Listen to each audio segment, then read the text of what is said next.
Hey, welcome to the Red Sea. My name is Jesse. Before you jump into that video, make sure you visit KoolAidMan100x.com to get custom ebooks and other things that's available on the website. Link will be in the description below. Also visit the NFL shop to get yourself some Kansas City's Chiefs gear and your own personal team gear as well. And also, all the other sponsors will be in the description below. Now back to Kool-Aid. Yo, what's up, guys? It's your boy KoolAidMan100x. How you guys doing? Welcome to the Red Sea. So, we're going to be jumping into the Alliance Offensive Playbook. We're going to be looking at a play called Gun Spread Double Flex Weak. We're going to be looking at a play we're going to be running out of it called Motion Smash. I thought this was an interesting play.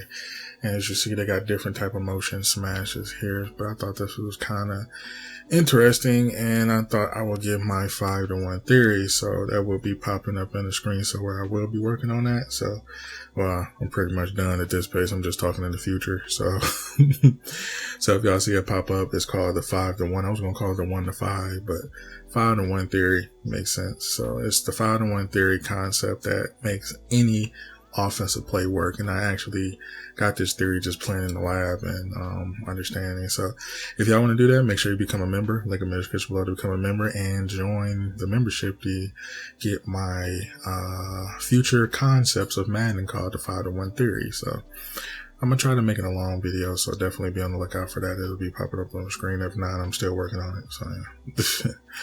So, you already know the 5-to-1 theory.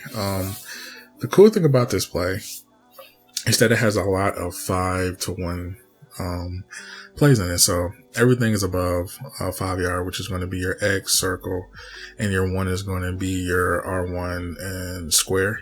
And you do have another 5, which is in triangle. So the cool thing about this play is that it's actually a motion give block play, because R1 will jump off the route and run into this play, which is very good. And then you have the motion square coming across the middle of the field. So when you're running this play, in general, he motions inside, which goes under, and he stops in the middle of the field. So that's pretty cool.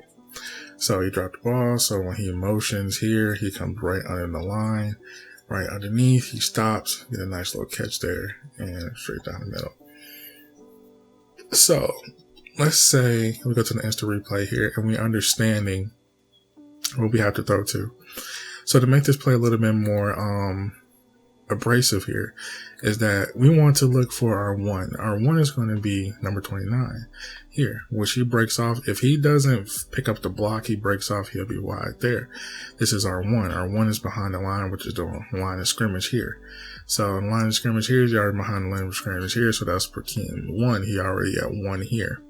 So for another 1 here, that's above the 1 yard. So he give us a little 1 yard drop right there in the middle of the field. Bam. That's our another 1 here. Our 5 is going to be here. He goes around a little bit above 5 yards. And if you wait a little bit, he hits that 5 yard mark to come outfield, and also him as well. So to make this play actually work in general, you're going to have to mix it up between, I believe, either square or circle, because circle is your 5 and square is your 1. Now, the reason why I say that, if you want to turn this into a passing symmetry play, you will have to focus on these two players, because they're playing off, you see, the corner. So this is where it gets interesting. So now you have to make that corner fall. The reason why I call that to make the corner fall is because a lot of people do not use their corners, they use their switch sticks.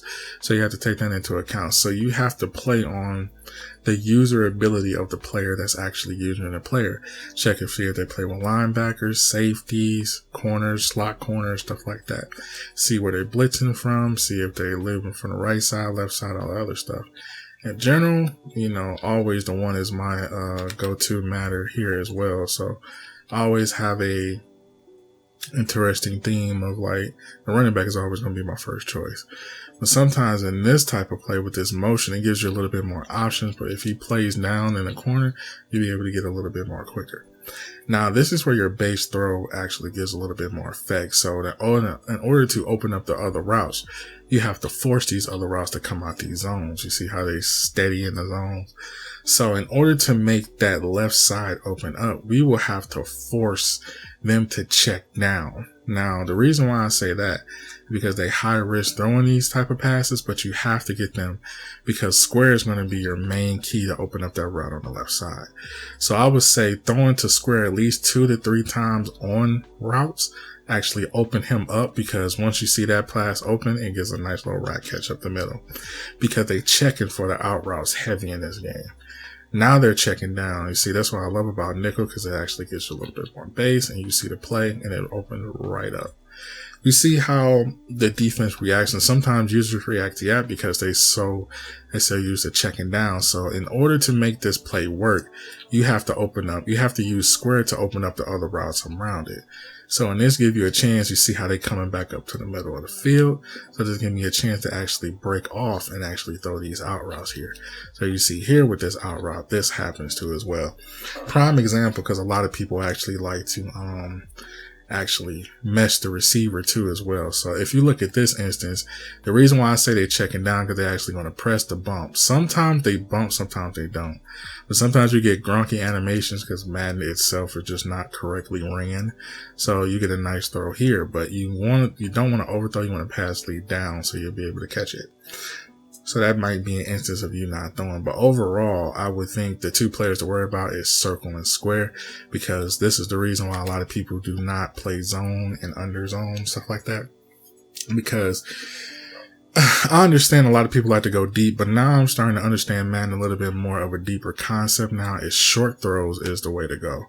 Inching your way downfield and mixing it in with the run too as well. So if I'm inching down the field and I'm not trying to force anything and I'm trying to look at how the players receive, in that instance, that's a pick because he's playing off of the receiver. Now, if we go back in this instant replay, an average player would throw to him because he feels as though he's sagging off a little bit, but a lot of people don't know he can come right back down and pick that right back up. Now, this is the instance where I said before about Madden, because in general, I've been through the ball. The ball should have been already, by the time he turned around, the ball should have been there. To me, I think Madden is actually making this game balanced for other bad players on defense to actually let corners do this, because I feel as though if Mahomes got a 90-something throw power, I don't understand why that ball is not there way before the defender gets there. That always been my theory. I never understood that, but that's just something, I guess, in the mechanics. But we're not going to pay attention to that right now. Just letting you guys know what might happen. So in this particular route, it's pretty much caged basically. But just like I said, when he swings his hip, you got your one here and you got your other one here that's wide open off the block. This will make this play a little bit more dynamic for you to use every single time. So just like I said, R1 is going to be your one. Circle is going to be your 5, and square is going to be your 1. And the other 2 is going to be the routes open depending on these 3 routes itself. So I will focus on throwing to these 3 routes to avoid blitzing and everything else too as well. Because once they start checking down, it just pretty much opens up everything you need to do down the field. So when you start understanding the concept, you'll be good. So in this instance, like, I just wanted to get blitzed just to show you guys. When you're seeing pressure, look who's open. It's always going to be this guy. That's how you know who's sending pressure or not, because he's sitting in zone, so he won't be able to get here, and it's a wide open throw. Same instance here. You can wait on this wide open throw here, and also this will open up too as well if you wait on him to cut and throw a nice up top throw. Just showing you guys the versatility of the play that's just throwing at these 3 routes will actually open up different routes, because you got guys that cage, you got guys that play zone, you got guys that play man, you got guys that switch stick really good. So you have to take an instance where position wise you want to know who is guarding who as the user. So I recommend using R1, square, and circle as the 5 and 1/3 to actually open up the other 2 routes down the field. And once again, there is no adjustments on me throwing these passes. I have not did any adjustments.